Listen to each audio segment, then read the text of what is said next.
The swings we're talking about here are utterly unprecedented. We are talking about all the historic records being shattered in this election. We are talking about one party going from its worst results since 1935 to the biggest majority for any party since the First World War. We're talking about the Conservative Party not just going through a floor, but smashing through a floor, its lowest ever Tory vote, 29.5% in 1832. And then we're looking at polls putting them under 20. Extraordinary volatility. And I think what's really important as we go forward, what we're going to find when you put together that disaffection with the parties with these huge swings is that could easily swing back the other way. Politics is now incredibly volatile. Yeah. It was the last of the big set piece leader debates last night with only a week to go now. Yes, a week until election day. Keir Starmer and Rishi Sunak clashed for more than an hour. It was a pretty tetchy, sometimes bad-tempered affair. A lot of talking over each other. What impact will it have had on voters, if any, as they make up their minds? Times Radio's political editor Kate McCann was in Nottingham for the debate last night. She's with us now. Morning, Kate. Morning. It was quite shouty, wasn't it? Did that surprise you, or is that just because it's 1 week? No, I don't think it was a surprise. I think it's largely because Rishi Sunak doesn't have a huge amount to lose. This is the final time we will see both men together in a head-to-head debate in this way. And, he's really essentially the Prime Minister trying to get as many Conservative voters out to vote for him as he possibly can. He's not appealing to the country at large anymore. He's only appealing to that group of people. And so what you heard were messages like, don't surrender, repeatedly. This idea of do your duty, vote Tory. It's a strategy that we probably expected him to employ. He's done very similar before. And I think most people watching were surprised that Keir Starmer didn't seem to have a better plan to counter it. And the man that you spoke to who asked that question, are you two really the best we've got? That got quite a bit of applause. Was that the feeling? What was there a lot of support, warmth for the two of them, or is it very much kind of like, oh well, this is it. We kind of just have to get on with it. So I think you have to separate the two things. So in terms of is there warmth for the two men, as politicians, there is a relatively sort of warm response to both of them. There is a sense that they are probably quite decent people. They're probably doing what they think is the best thing for the country, whether or not people agree with them. I mean, you've got to remember the two parties are so close in lots of these policy areas. There's not a huge difference between them. I think where people get deeply, deeply frustrated is the sense that they're not answering questions, they're not engaging properly, and that they're being cagey in a way. And that goes for both of them, this real frustration. Actually, it's at politics more broadly, but it is focused on these two at the moment. What can the Conservatives do now? We're going to talk about the polls in a second, but the polls look just terrible and they've only been going in one direction. What can they do?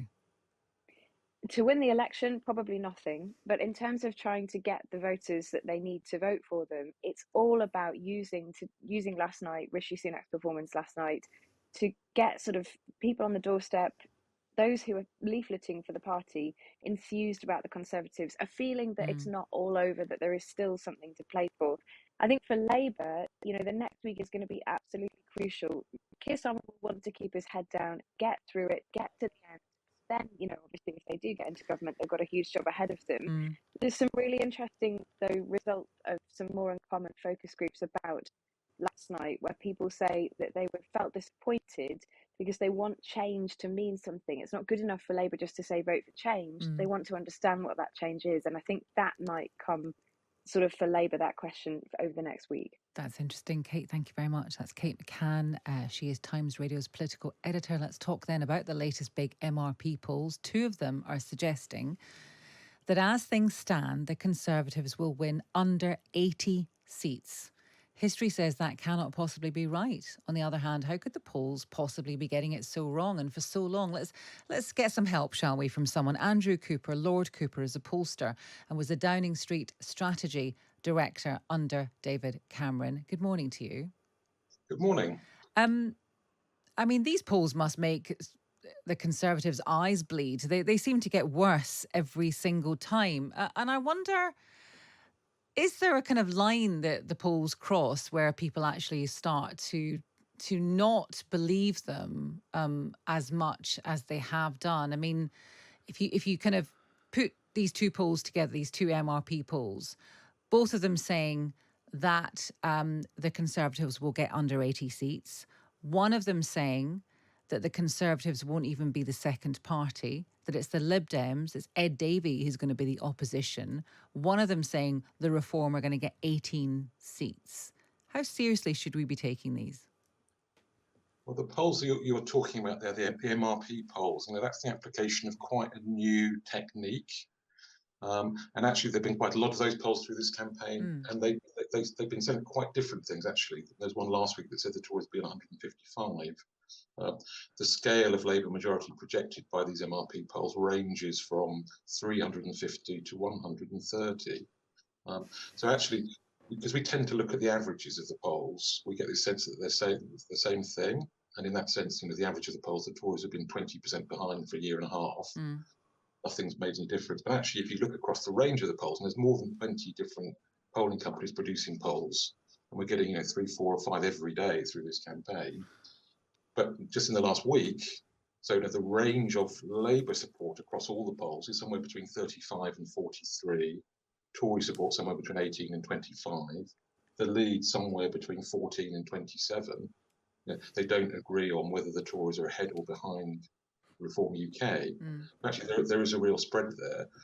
Traditionally, what we did with polls was to take that lead, but the sort of baseline was what was called uniform national swing. You assume that, broadly speaking, the swing reflected in the national polls in terms of party support would carry across the country. And if you look at past elections, that's more than 90% accurate. Yeah. What MLP is projecting that into individual constituencies, and there's a real range there. The problem is that pollsters and journalists perhaps will look at averages, but I'm not sure that everyone does that. They might just kind of look at the last one. They might look at the worst one. They might look at the best one. The thing about polls is that they're quite blunt instruments. Yeah. So it's always a mistake to put too much weight on any individual poll. They're only accurate within a margin of error, and one in 5 polls will be wronger than that anyway. So if you look at the trend, and one very clear trend that all the polls agree on, which I think we haven't talked about enough, is that through this campaign, both main parties have been losing support. Yeah. If you look at the combined Labour Conservative share, at the last general election it was 77%. The election before that it was 82%. Currently, in the latest polls, it's about 58%. Gosh. So we're headed in this election for the lowest ever combined Labour Conservative share, and therefore the largest ever share for smaller parties. And that tells us something important about our politics. And what does it tell us about our politics? Does it tell us that people find other parties like Reform more attractive because they provide something different? Is there not enough difference between the Conservatives and Labour? Is it to do with the chaos of the last 5 or 6 years? What do you think it tells us?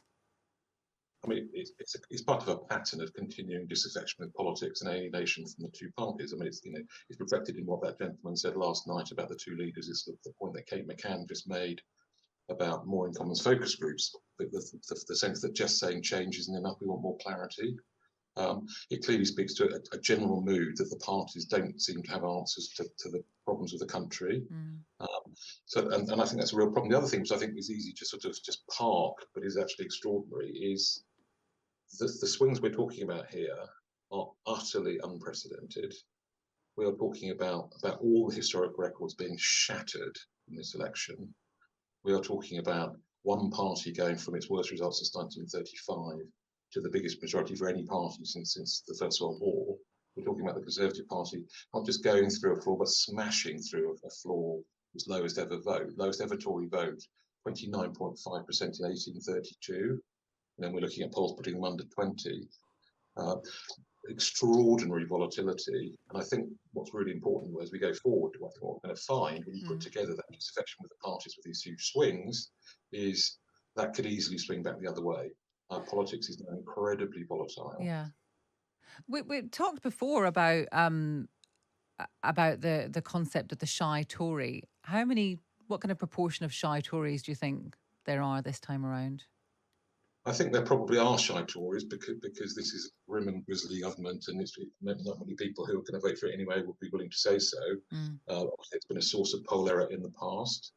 I think the best guide to that is one very interesting group in this election, kind of known unknowns, who are people who voted Conservative in 2019 and 2017 and 2015 and 2010, who currently say they don't know what they're going to do.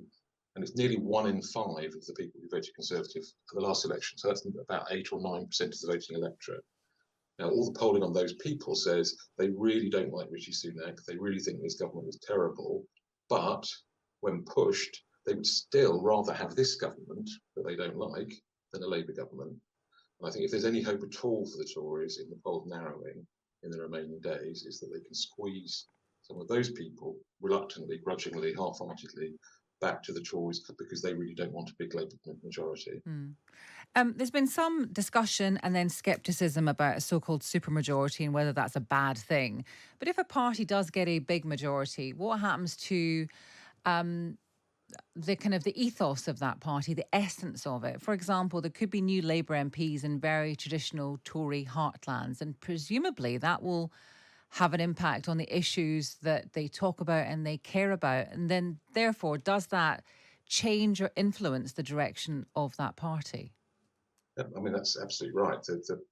Where parties win, the composition and the size of their parliamentary parties, the shape of their coalition obviously defines their politics. And the Conservatives have experienced that. There are consequences for winning lots of red wall seats in terms of the positions that the Conservative Party took and these to prioritise. And the same will be true for Labour. And the other thing is that if the MRP polls are remotely right, Labour's going to get 400 seats or more. Its coalition is very unwieldy and will be very hard to hold together. But certainly for starters, I mean, when you listen to Keir Starmer, on the economy, he keeps going to growth, and growth is going to come from planning reform. Well, they're about to have, if the polls are right, dozens and dozens of MPs from former Blue Wall constituencies who are very NIMBY in their attitudes and will not be keen at all on planning reform, and that may present difficulties for Sir Keir in government. I'm very tempted to ask you this. You know what's coming, don't you? You've looked at all the polls. You're looking at these kind of 1 in 5 people who might be shy Tories, who might be undecided. What do you think? What's your best bet about what's going to happen? This is not academic. This is just your instinct. You're a pollster. You were the Downing Street strategy director under David Cameron. You know your onions. What do you think is going to happen? I will answer your question. I mean, I preface it by saying it is incredibly finely calibrated, and these MRP polls show that. They show lots of seats where the parties will win 2 or 3 percentage points of each other. So in this final week, actually, if the Tories closing strong could make a real difference. And Keir Starmer is going to be Prime Minister next Friday. My view is, I think Labour will probably get up to around 400, maybe a bit more. I think the Tories will certainly be sub 150, but I think they'll probably be more than 100. I would say probably around 120. The Lib Dems are going to do very well, probably in the 50s. I mean, I think the polls suggesting Lib Dems will be the second biggest party, aren't right. And Labour can do very well in Scotland. Reform, Nigel Farage is going to win in Clacton. They may win 1 or 2 others. That would also present an issue. Nigel Farage, who I loathe, is a brilliant campaigner and brilliant at framing issues. And if he comes into Parliament now, finally, with 3 or 4 million votes but only 2 MPs, and you have a Labour government with a supermajority but less than 40% of the vote, these two, therefore reform may come up upon us quite quickly. How many reform seats are you predicting? 2? Well, there's 1 for sure. There's a couple of other constituencies where it's quite close, so probably 2. Okay. Interesting. Well, thank you very much for that. We're scribbling that all down. That's Andrew Cooper.